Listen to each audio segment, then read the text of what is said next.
mga negosyong may kinalaman sa teknolohiya, hindi rin nagpapahuli ang mga Pinoy. Tulad ng mga cellphone reloading station na talaga namang connect na connect sa kanilang mga suki.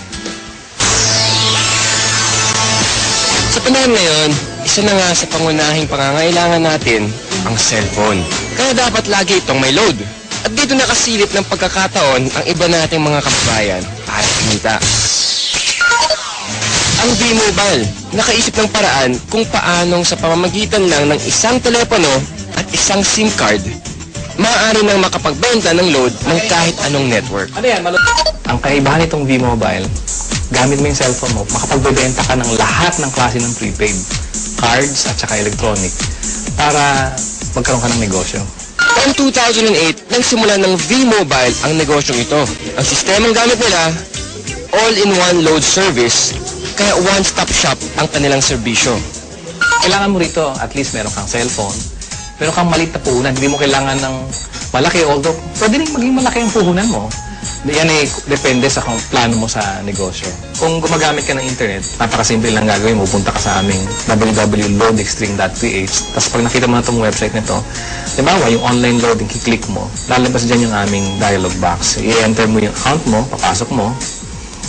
So, in this case, pipiliin ko na lang, papasok ko yung aking sikretong PIK. Tapos mamimili ako ng produkto. Tapos, lalagay ko yung cellphone number. Kiklik mo ngayon yung send load. Pag okay natin,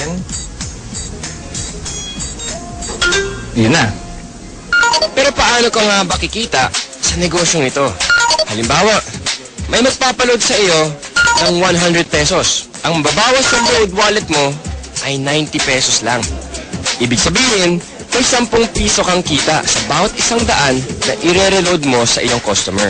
Kung kumikita ka ng 100 pesos kada araw sa pagre-reload, sa loob ng isang buwan, may kita kang 3,000 piso. Anip, tulad ni Peewee, na nakatuwaan lang daw noong una ang reloading business. Kasi nagulat kami, nung nag-start kami noon, magbabarkada lang kami. So every night magkakasama kami. Nakakatuwa. Nung 5 lang kami nagsimula, 5 members na kami. Kapatid ko, mga barkada ko. Tapos yung nagulat ako, yung 5 tao nagsimula niya. Ngayon, ano na kami, almost 100,000.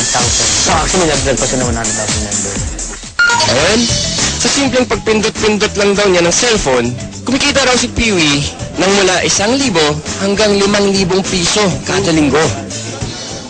Ayun, ano pang hinihintay niyo mga kapartner?